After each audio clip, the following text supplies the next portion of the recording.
Começa aqui mais um Juca Kfouri entrevista na sua TVT. Hoje conversando com o professor, filósofo, professor da Universidade Federal Rural do Rio de Janeiro, escritor e pesquisador das relações entre filosofia, ancestralidade e afetos. Nós vamos falar de amor com o professor Renato Nogueira, a quem eu agradeço pela disposição em conversar com a nossa TVT, e começo perguntando, de alguma maneira plagiando o brilhante Gabriel Garcia Marques. Professor Renato, que eco você encontra ao falar de amor em tempos de cólera? Ai, em tempos de cólera, falar de amor é um desafio. A cólera é um afeto que nos desorganiza. É um afeto que ele traz a violência como recurso para a resolução de conflito. E o amor é justamente a gente compreender que a violência não é a melhor maneira para a resolução de conflito. Os conflitos, desentendimentos, eles podem ser resolvidos sem que a gente coloque a vida sob ameaça. E a cólera, ela coloca sobre esse risco de desorganizar e ameaçar toda uma comunidade. Esse é o problema da cólera. Eu posso estar com o meu termômetro errado, mas eu ando sentindo de uns tempos para cá, no ambiente brasileiro, que há um começo de reviravolta, que há uma queda da virulência e uma tendência à pacificação. Você sente isso também? Ou realmente o meu termômetro não está funcionando? Não, eu sinto, estou com frestas de esperança cada vez mais. Eu Ah, creio que, por exemplo, o melhor uso, né, das redes sociais, de grupos progressistas que têm apontado outros caminhos, tem surtido um certo efeito. E aí vou lembrar o Paulo Freire, com uma generosidade pedagógica, que tem dito: nós não podemos mais manter essa forma da sociedade brasileira se organizar. Porque essa maneira, ela coloca em risco toda a sociedade, coloca em risco o Estado Democrático de Direito, coloca em risco direitos fundamentais, confunde liberdade de expressão com cometer crime. Então, isso é muito grave. É muito grave. Então, acho que a gente começa a ter o uso de redes sociais, que é um canal de comunicação que serviu muito para falar de violência, de cólera, né, de discurso de ódio, para dizer: peraí, essa é a maneira que a gente tem que fazer as coisas? A escola tem um papel importante, tem que estudar história, a Terra não é plana, tem que reconhecer a ciência, reconhecer o conhecimento validado, científico, diversidade cultural. Isso está sendo dito, né? Então tem que ser mais dito, porque senão a sociedade brasileira colapsa. mas é possível, professor Renato Nogueira, a gente fazer uma pregação de amor num país tão desigual, com tanta injustiça ainda como a gente vive no Brasil?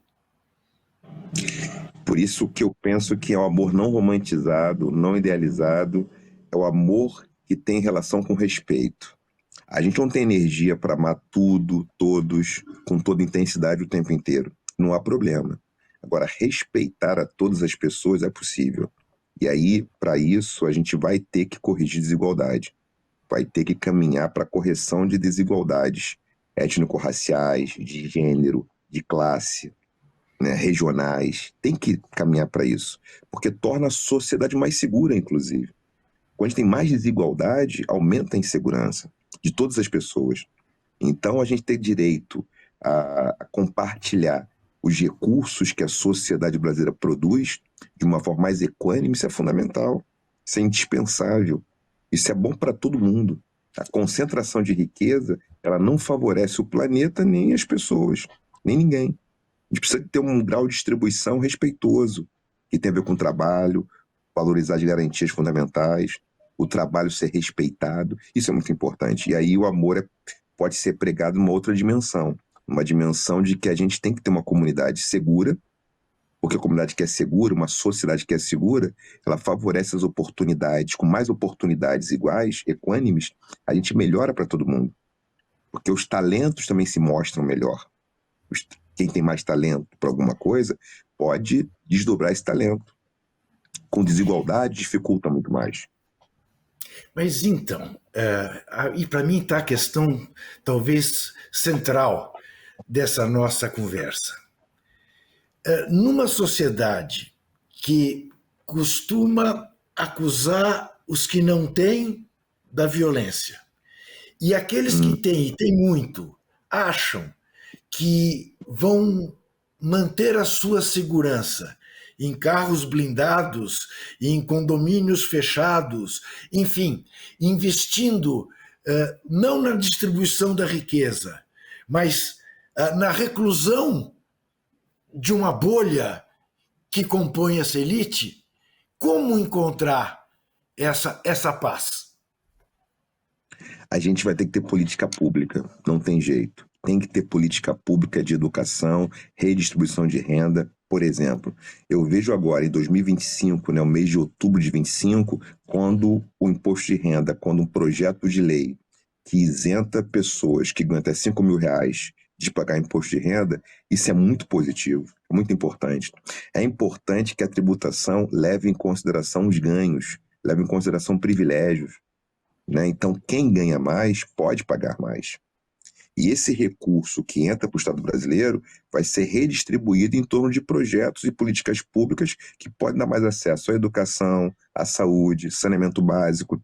Então, a gente precisa, sim, ter um arcabouço fiscal que ele faz o seguinte: quem ganha mais paga mais.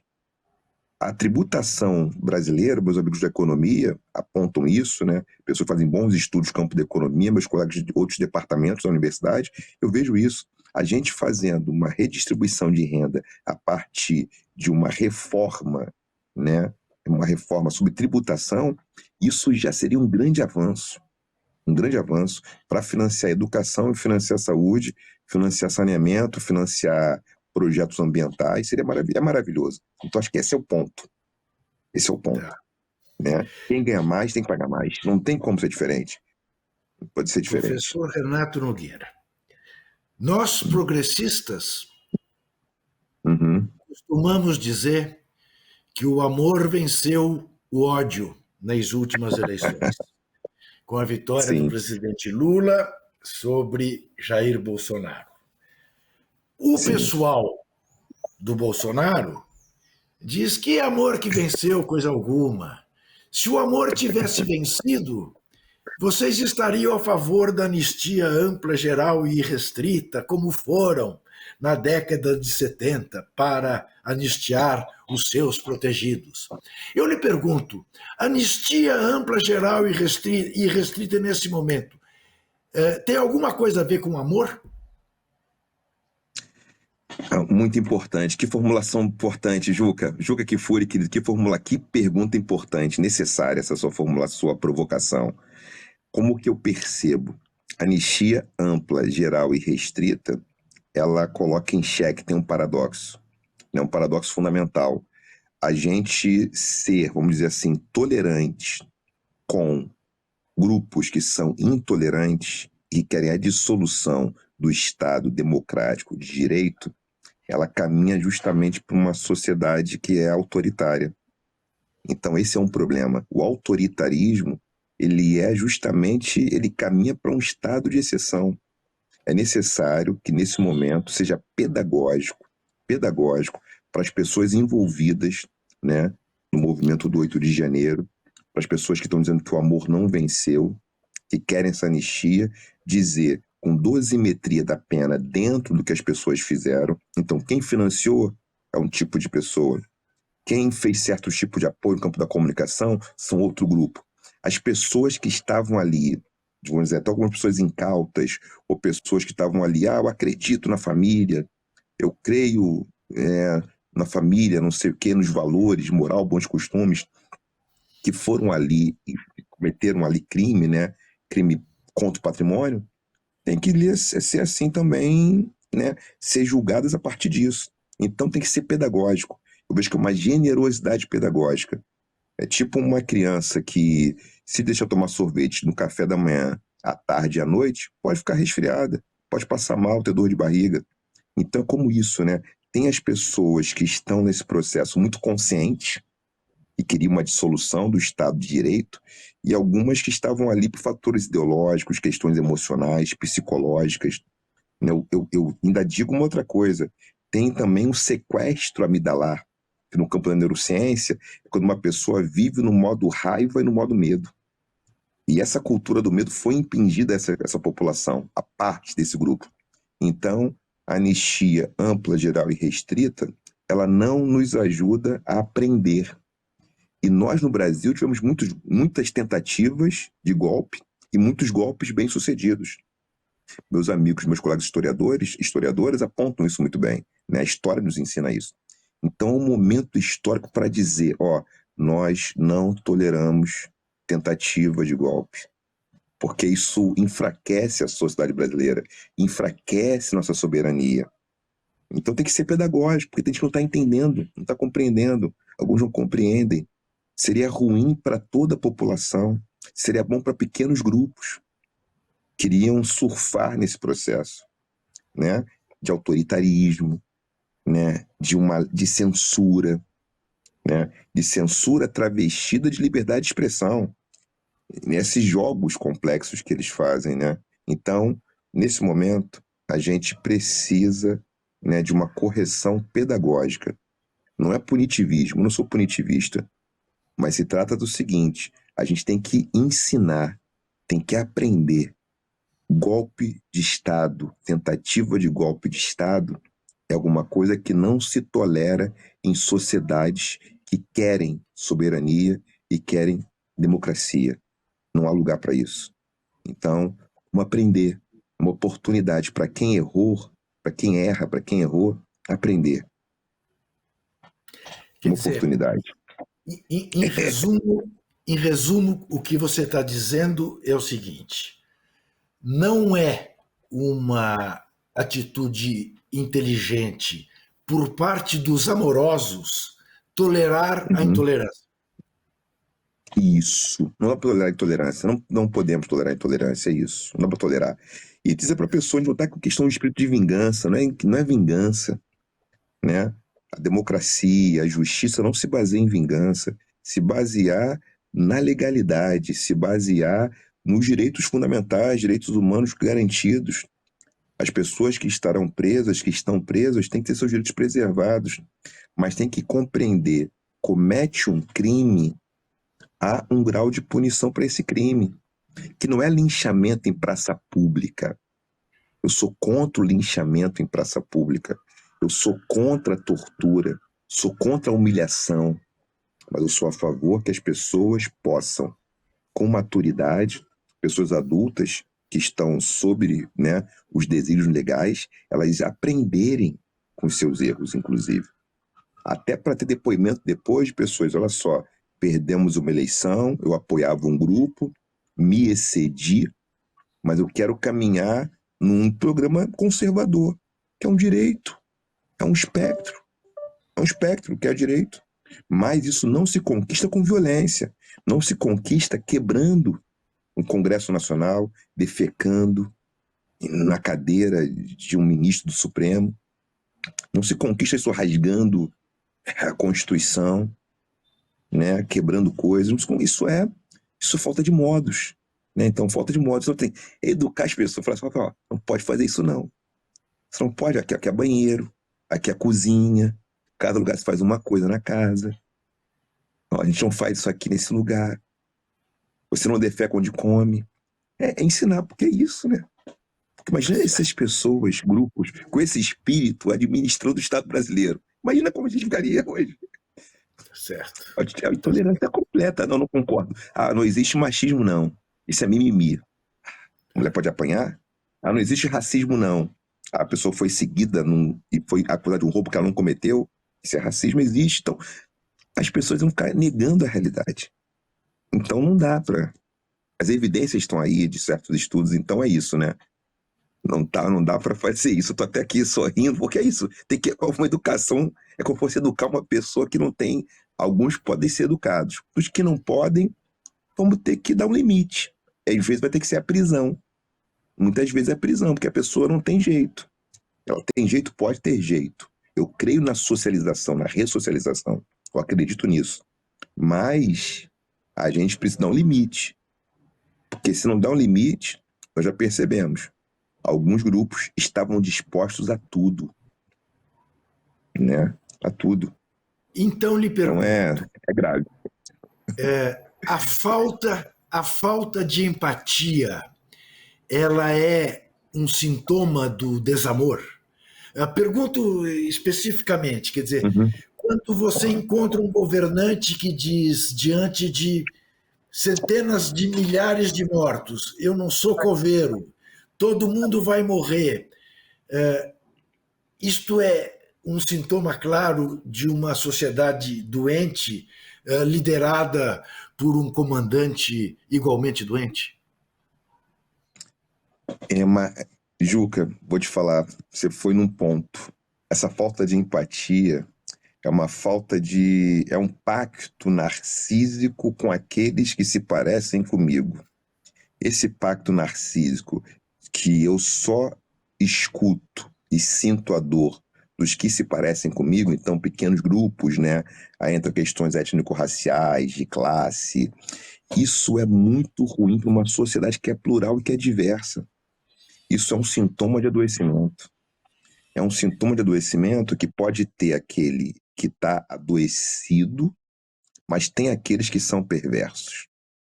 Então a gente aí vou recorrer ao bom, né, a psicanálise, o Sigmund Freud. O Freud vai falar da perversão, que está no campo psicopatológico, né? Neurose, perversão, são neurose, psicose, perversão.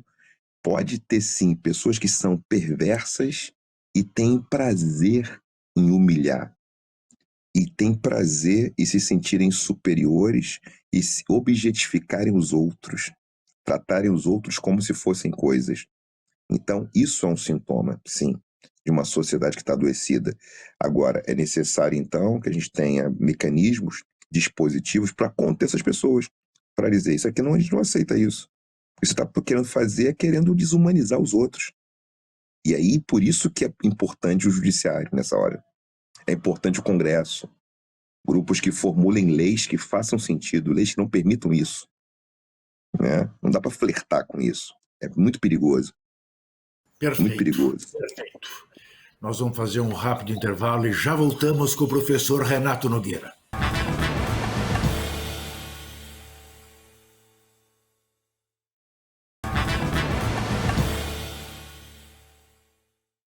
Eu converso com o filósofo Renato Nogueira, professor da Universidade Federal Rural do Rio de Janeiro, pesquisador das relações entre filosofia, ancestralidade e afetos. E aí lhe pergunto, professor Renato Nogueira, o amor é um ato revolucionário? Eu creio. Eu acho que o amor. E aí eu lembro do Eric Fromm, que é um autor que eu comecei a ler com 18 anos na faculdade de filosofia, e um autor que não era muito querido no mundo acadêmico, por ser um psicanalista marxista, né? Um marxista que ali, entre filosofia, psicanálise, marxismo, ele pensava as coisas. Ele pensava que justamente nós podemos aprender a amar. E aí significa o seguinte: reconhecer o limite que eu tenho. Eu não preciso amar todo mundo com a mesma intensidade, mas eu posso ter um amor respeitoso, né? E amor nessa hora, um amor que seja comigo mesmo, né? O amor de si, e não é aquele amor de si narcísico, e não é também aquele amor que eu me sacrifico pelo outro, numa fantasia que o outro é melhor do que eu, nem que eu sou melhor do que o outro, mas é um meio campo ali entre o seguinte: eu respeito os meus limites, porque eu gosto de mim, e eu quero o melhor para o outro, porque eu tenho um grau de empatia. Eu digo para o outro que o outro que eu posso entregar, sem fraude. Ó, eu consigo entregar isso, né, como pessoa. E tem outra instância que pode entregar tanto para você. Eu acho que essa transparência é algo que melhora muito a sociedade e traz maturidade. Então eu vejo que o amor, ele proporciona maturidade emocional, proporciona maturidade política, né, também, para a gente respeitar os limites das coisas. Essa falta de limite é um grande problema, né? Então acho que o amor, quando ele é bem usado, ele dá limite. Dá limite. O ser humano mais sente do que pensa, professor? Eu não tenho dúvida. Eu não tenho dúvida. Tem um filósofo africano, né, que tem um texto dele de 1500 a.C., chamado Amenemope. E Amenemope, ele fala do coração como a fonte do pensamento das emoções. Ele coloca que tanto a gente pensa no mesmo lugar que sai o pensamento, sai o sentimento.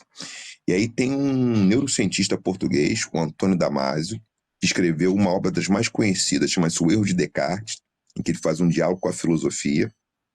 E essa obra eu tive aula com um professor, João Teixeira, em 1996, quando eu tinha 23 anos e fazia o mestrado na UFSCar, Federal de São Carlos, em Filosofia e Epistemologia da Psicanálise, mestrado que eu fiz.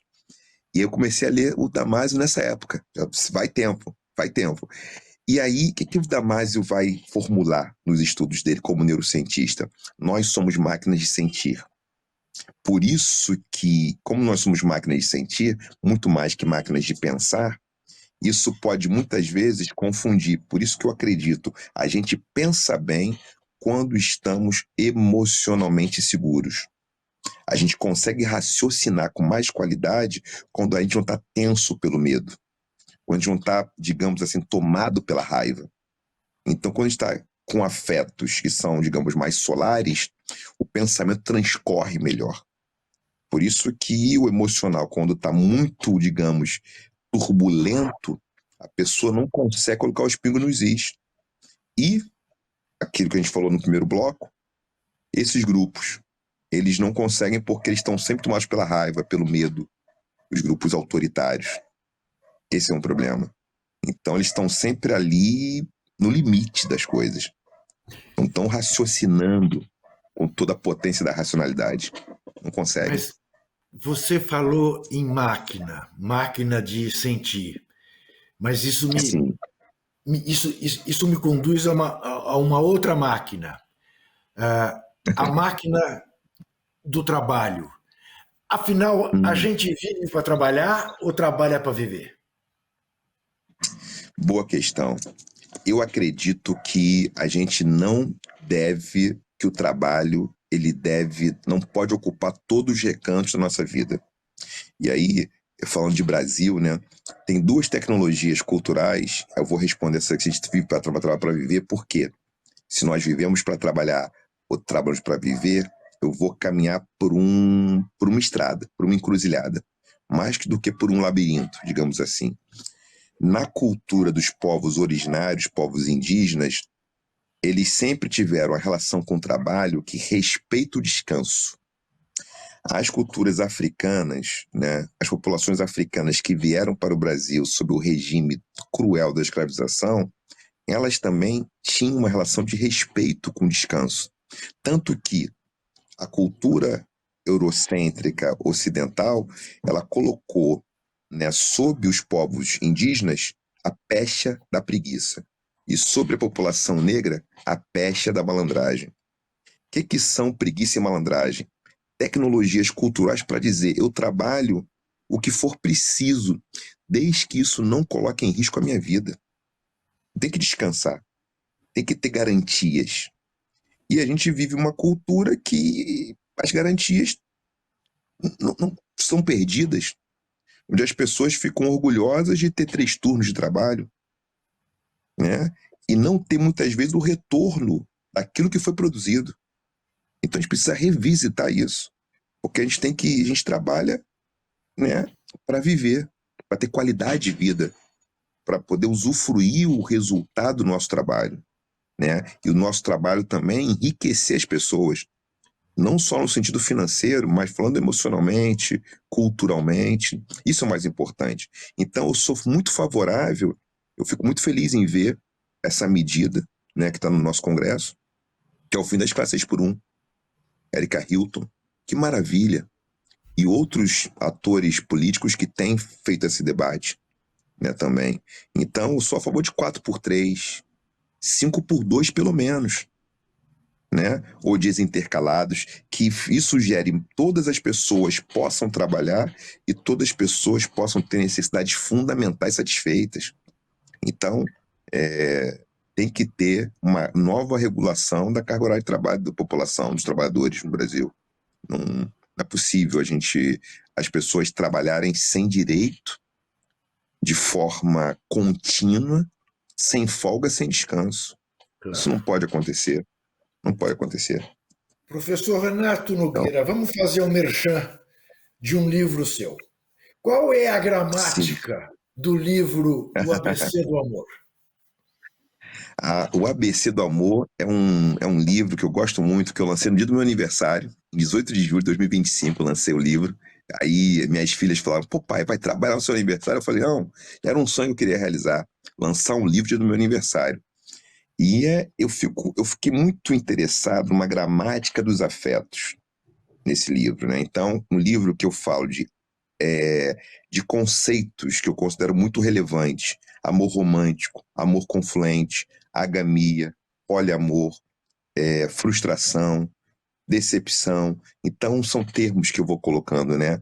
Então, que vão aparecendo lá, que eu vou trazendo para a gente conversar, né? Solitude, hipogamia. Eu vou trazendo termos, né, que tem a ver com a maneira como a gente se relaciona. Porque minha principal pesquisa hoje é sobre ética amorosa. É sobre ética do amor. O nome da minha pesquisa é ética do amor, né? Eu tenho alguns bolsistas, tenho parcerias em várias áreas, gente de neurociência, gente de psicologia, gente do direito, da antropologia. Eu coordeno essa pesquisa. E essa pesquisa, um dos pontos fundamentais são os casais, são os casamentos, os namoros, as separações. É escutar as pessoas e fazer análises a partir de um levantamento teórico também, de estudos que já foram feitos, e especular filosoficamente, né, qual é a estratégia para a gente ter uma relação amorosa, né? Aí a relação amorosa, lógico, com cônjuge também, mas com pessoas amigas, com pessoas familiares, né, que seja agradável e boa para todas as pessoas, que não seja opressiva, que não seja uma relação autoritária, seja uma relação com qualidade. Então, é uma gramática desse livro ABC do Amor que eu procuro, recomendo e quero muito ouvir as pessoas sobre o livro, né? O livro saiu em julho de 2025. Então, ouvir as pessoas o que elas têm achado. Porque, por exemplo, na minha pesquisa, eu trago um verbete que é a agamia. Eu tenho um amigo que me chamou atenção para isso, por ser agâmico.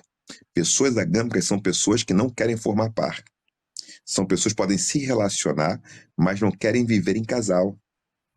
É um comportamento, uma dinâmica amorosa. Só que a gente fala pouco sobre isso. É como se todo mundo, para ser feliz, ter uma vida amorosa feliz, tivesse que ser casado. Há pessoas que são agâmicas. Então, procurei trazer essa diversidade. Tem pessoas que querem ter um casamento, mas ao invés de viver sob amor romântico, vivem sob amor confluente. E você pode ser monogâmico com amor confluente. Só que o amor confluente, diferente do romântico, o outro não é a sua metade. Você tem consciência que você é um inteiro e não tem metade para te completar. Mas eu tenho alguém que eu posso fazer uma boa composição na minha vida. Aí eu sou confluente, eu não sou romântico nessa dinâmica. Então, eu procurei trazer também uma diversidade do que existe no mundo real, para a gente não ficar só naquela fantasia do amor romântico, do príncipe, da princesa, do beijo amor verdadeiro, né? Então eu quis trazer essa variedade que é o mundo real, que as pessoas às vezes sofrem porque não se encaixam numa fantasia. Um outro livro seu, cujo título é Por que amamos? Você não pergunta, você responde, por que amamos? Por quê? Essa tá no livro ali, não quero tirar o prazer de quem vai ler o livro, né? Vou tirar a surpresa. Não dê um Mas eu spoiler. posso falar um pouquinho. Isso. eu procuro dizer qual é, no final do livro, a ética. Então, tem um amigo sociólogo que ele captou o meu objetivo, né? Eu, uma vez conversando com ele, falou, poxa, ele falou, gostei. Ele é muito crítico. E aí ele falou assim, gostei da sua ideia, gostei da ideia. Porque eu fiz no livro, eu trago várias tradições culturais. Eu trago tradições asiáticas, africanas, indígenas, ocidentais, europeias. Então eu trago mitos, né, gregos, mitos iorubais, mitos tupis, né, mito da China, que tem na China, que tem no Japão, na Coreia. Trago várias tradições e vou interpretando. À luz da filosofia, da psicanálise, neurociência, vou interpretando. No final, na conclusão, eu faço uma formulação, faço uma proposta. Eu faço a minha proposta no final do livro. Depois que a pessoa vai lendo tudo aquilo, a leitora, o leitor, ao final, eu aponto o que seria a ética que faz com que o porquê amamos ele faça sentido e seja nutritivo para a nossa vida, né? Ou seja, porque amamos, porque o amor é um afeto fundamental para nos manter de pé e organizados. A Chega, falta de amor desorganiza. Foi chega. suficiente. Vendeu Não, bem, vendeu bem. Já estava quase começando o cara falar, não preciso mais comprar o livro. Não, precisa sim. Está aí, está bem posto. Aí eu te pergunto do ponto de vista dos casais, dos parceiros. O chamado verdadeiro amor necessariamente precisa ser testado, ou seja, é preciso ter uma crise de relacionamento, um desconforto qualquer e tal, para que o verdadeiro amor prevaleça? Ou isto é meramente um romantismo que não tem sentido?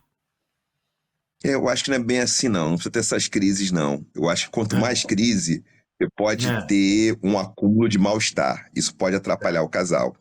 Tem um tá. estudo que foi feito nos anos 10 do século XXI, na década de 2010, que ele apontava que a cada 15 anos, metade dos casais se separavam. O Luiz Range, que é Tá. um terapeuta muito experimentado, ele estava nesse estudo, e é um estudo muito referendado. E aí, o que acontecia? Metade se separava a cada 15 anos. Essa métrica mudou um pouquinho, mas é por aí. Dos que ficavam casados, metade estava infeliz. Ou seja, 15 anos atrás, 4 casais casaram, apenas um está satisfeito. 2 separaram, 2 estão casados e um desses casais satisfeitos. 25%. Um quarto dos remanescentes. Uma das minhas hipóteses ou dos meus objetos de investigação é justamente compreender o que esses casais que estão bem, eles têm. Não tem receita. Eu acho que fundamental, não tem receita, não tem fórmula que cabe para todo mundo. Mas como é que eu vejo? Alguns casais, eles realmente parece que sustentam o sonho do outro, se relacionam com respeito, aceitam a individualidade, né? Não depositam suas frustrações naquele casamento. Então, por exemplo, é muito frequente muitas pessoas com alguma frustração que elas não conseguem manejar, com traumas muito fortes, muito intensos, o que elas fazem? Elas transferem essa frustração ou a decepção que ela tem na sua carreira, na sua relação familiar, na sua relação com o próprio corpo, com a saúde, com o bem-estar, ela joga no casamento, ela joga na conjugalidade. Isso não é pouco frequente, né? A Ediane Ribeiro, que estuda trauma, ela fala muito sobre isso, né? Por exemplo, ela aponta isso como uma psicóloga que estuda trauma, especialista em trauma e teoria do apego. Então, acho que isso é um problema. A pessoa não consegue separar o que é dela e o que é do relacionamento. Então, ela tô mal, né? Ele joga ali. Então, quando as pessoas reconhecem a diferença, aí esses 25%. São 25%. Né? Vamos ver se a gente vai confirmar esse estudo aí. Eu tô a 25% fica bem. Tá certo. Depois de 15 Vamos anos. fazer, vamos fazer mais um rápido intervalo e voltaremos em seguida com o professor Renato Nogueira.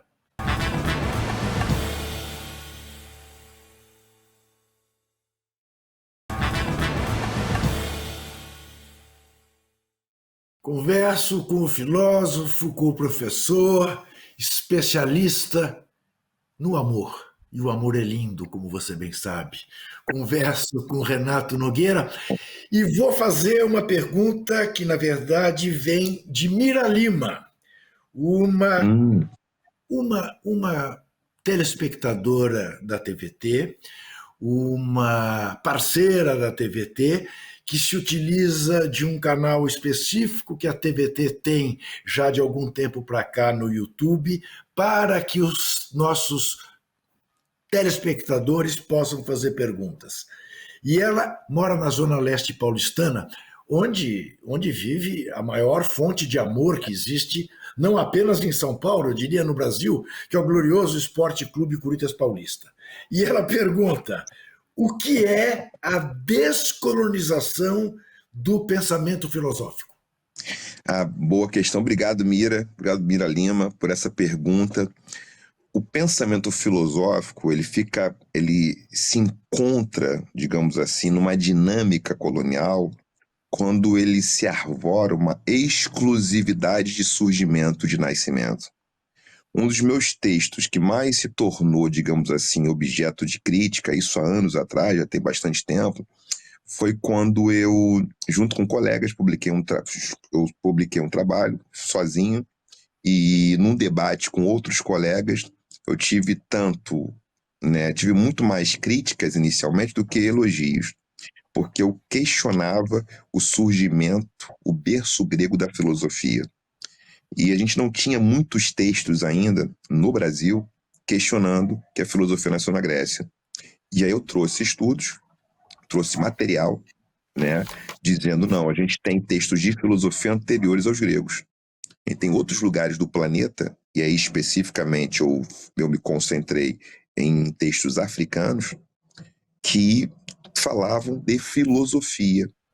Então, essa noção de que o suprassumo do pensamento racional, filosófico, ele surge num único lugar do planeta, é uma fantasia, né? A gente não fala. Onde surgiu a música? Em que cultura surgiu a música? Ainda que o nome música nos remeta à noção grega de algo que é inspirado pelas musas, que é a capacidade de colocar melodia, de encadear frases, né, sonoras, com um certo ritmo e cadência que nos encanta, que advém das musas. Que povo inventou a música? Ainda que tenham maneiras diferentes de fazer música, a música é alguma coisa que faz parte da condição humana, como a filosofia.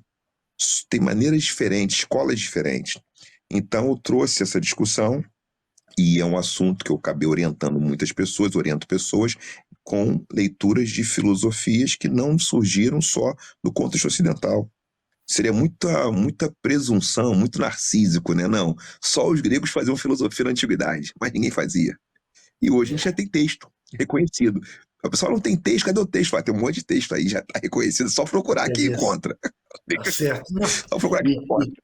e é aquela história é mais ou menos óbvio, né, que assim seria, né? Só faltava descobrir os textos, né? Mas que É claramente isso. eles existiriam, é óbvio, é um raciocínio, né, lógico apenas. E aí eu te pergunto, né, já que estamos nos aprofundando neste campo, qual que é o valor do silêncio, professor? Eu escrevi sobre solitude e solidão já, e que é um tema que apareceu, que as pessoas perguntam, e eu coloquei que o valor do silêncio, né, indo na sua questão, né, procurando formular a partir disso, que o valor do silêncio, ele está numa capacidade de aumentar o nosso poder de escuta de nós mesmos. Numa cultura onde tem muito burburinho, muita balbúrdia, as pessoas podem ter dificuldade de saber se os seus desejos partem muito delas mesmas ou se são desejos desejados, como diz Kojève. De repente você quer ser uma coisa que você não é, que você deseja, mas pode não ser bem o seu desejo. O silêncio, ele melhora o nosso contato, né? O contato consigo mesmo. O silêncio é essa possibilidade. O silêncio, muitas vezes, entre pessoas que se gostam, que se amam, se respeitam, ele não cria completo desconforto. A pessoa pode estar em silêncio, as duas, curtindo uma paisagem e vivendo bem naquele momento. Uma pessoa pode ter o silêncio a um tempo consigo. Então, numa cultura que tem muito barulho, muita profusão de imagem, as pessoas têm pouco tempo para o silêncio. Isso é ruim, porque você fica sem saber o que é seu e o que é do outro, ou que você adota para você só para agradar o outro. Silêncio alimenta, eu diria. Se alimente de silêncio, pelo menos uma vez por dia. Se fosse uma dieta, né? Uma dieta afetiva, ou seja, algumas doses de silêncio ao longo do dia, para você poder se recuperar do Por excesso de isso, barulho do mundo. como diz o outro, por isso é que temos 2 ouvidos e apenas uma boca. Acho muito bom isso. Quero entrar com você, professor Renato Nogueira, num tema delicado, mas que Hum, felizmente começa a ser discutido no Brasil. Ainda outro dia mesmo, aqui na TVT, entrevistei a presidenta da instituição Eu Decido, que trata da questão da eutanásia. Eu te pergunto, hum. como que o amor se dá diante do luto? O luto, eu tenho um livro chamado Que é o Luto, até me arrepio, que é como a gente lida com a perda. Eu acho muito interessante que a gente possa ter uma educação socioemocional em que a gente possa falar da perda, que as crianças possam falar disso. Por exemplo, meu primeiro enterro que eu fui na vida, eu tinha 6 anos de idade. Até acho que não tinham com quem me deixar, perdi um tio que era muito querido, um tio que eu tinha uma relação de carinho, ele sempre estava lá, né, para visitar meu avô, minha avó, ver minha mãe, né, encontrar minha tia que morava perto, e uma pessoa que morreu jovem, morreu com uns 30 e poucos anos de idade, e eu tive que ir ao enterro me despedir do meu tio. Eu acho que fez toda a diferença. Eu acho muito ruim quando tem um enterro, uma morte na família, e as crianças são, entre aspas, poupadas disso. É como se não existisse. Então eu acho que a gente poder, quando isso acontece, não que a gente não vai sofrer, mas a gente vai ter uma noção dessa perda. Uma noção, caramba, as pessoas perdem as coisas. É o que eu digo sempre, por exemplo, a adolescência é o luto da infância. A adolescência. Né? A vida, o envelhecimento é um luto da juventude, da fase de adulto jovem. Então, a gente poder lidar com isso, que é a impermanência, é algo importante porque aprofunda o nosso amor. A gente não cai no desespero. Eu acho que o desespero ele acontece justamente porque a gente não tem uma educação que nos socialize com a perda, que nos socialize com o envelhecimento, nos socialize com a realidade que as pessoas, que a vida a gente pode adoecer, a gente envelhece, a gente, né, parte, a gente vai ancestralizar. Então, isso ser um assunto cotidiano é muito importante.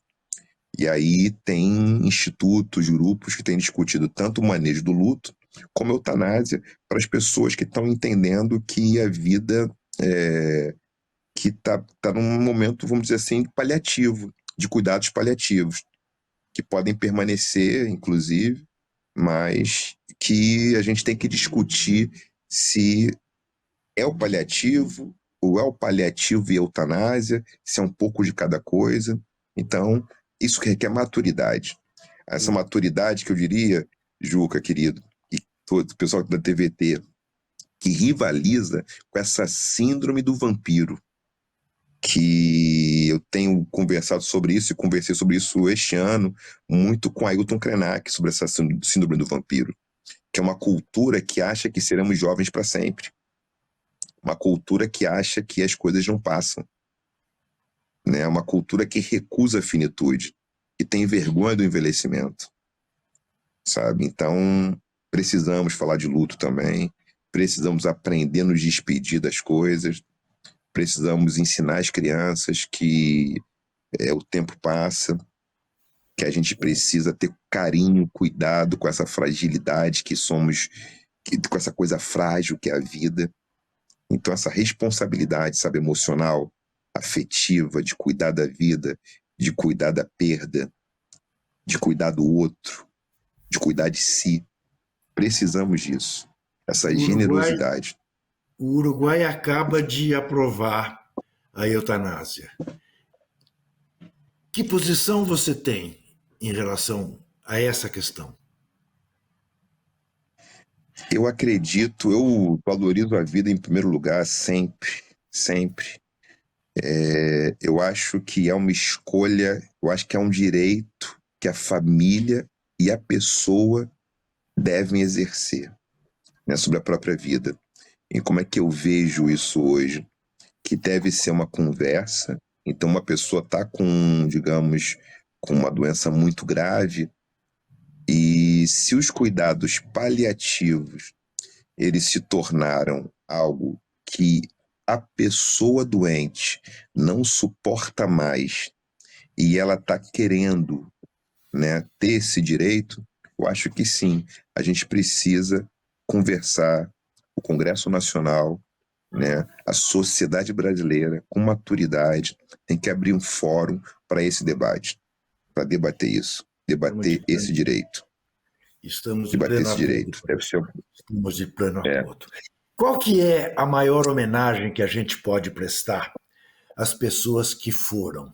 Eu costumo dizer o seguinte, eu procuro sempre pensar no meu pai, na minha mãe, no meu irmão, na minha irmã, nas pessoas que eu perdi.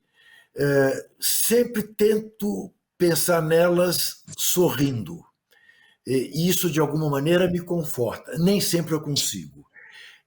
Como é que você encara isso?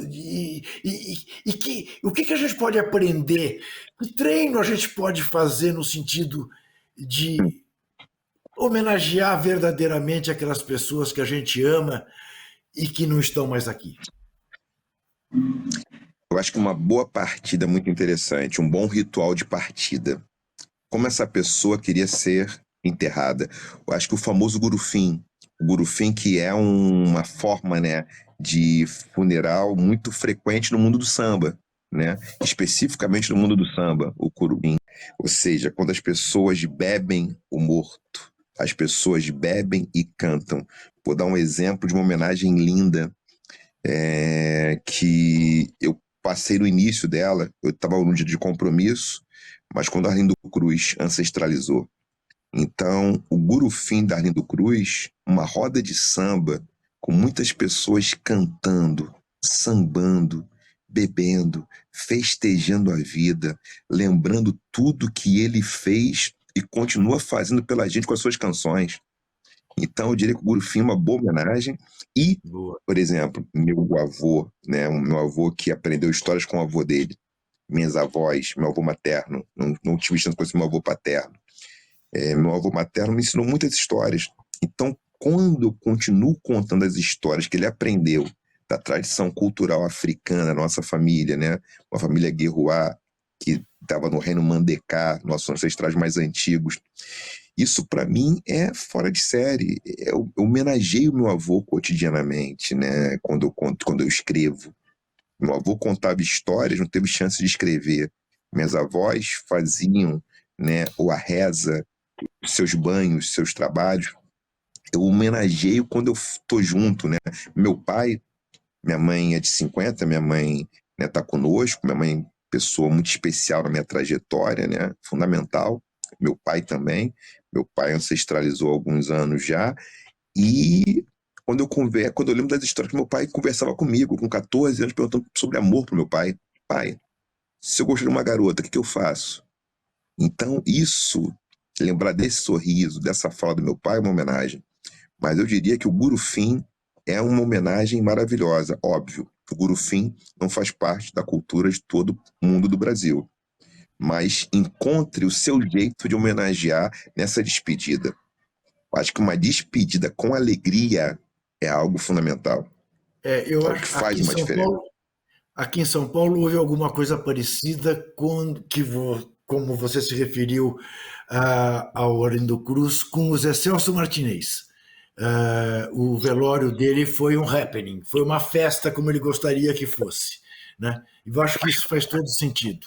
Sem dúvida, isso faz todo sentido. Professor Renato, como última pergunta por hoje, e eu lhe peço todo o poder de síntese, embora eu acho que isso mereça um programa inteiro, uma entrevista inteira. A cor da pele impacta em nossos amores? Impacta porque tem um mercado afetivo que ele está marcado. O mercado dos relacionamentos, ele é atravessado pelo racismo afetivo. Eu sou colaborador da revista Vida Simples e entre os meus artigos, as pessoas podem encontrar, procurando lá Nogueira, Renato Nogueira, Nogueira sem o I, elas devem encontrar um artigo em que eu falo especificamente sobre racismo afetivo. Eu tenho um texto curto feito para ler em celular, que é uma pergunta, Amor Tem Cor, que está num site de um aplicativo de relacionamento, que é o Dengalove. Infelizmente, numa cultura como a nossa, uma cultura racializada, com hierarquização, né, com pacto narciso da branquitude, existe um imaginário que acredita que a população negra, pessoas pretas e pardas, isso é muito inconsciente, né? Tá no inconsciente. Seriam menos dignas de investimento amoroso. Isso é muito ruim. Isso veda as possibilidades das pessoas poderem entregar seu coração, né? Para entregar seu coração para quem você ama, quem você pode amar, quem te desperta desejo. Então, tem uma fantasia muito perigosa que colocou muito a população negra, os povos indígenas, no lugar do fetiche sexual, no lugar de uma atração sexual, mas que não necessariamente é o lugar para uma relação amorosa, de conjugalidade. Isso ainda persiste no nosso imaginário.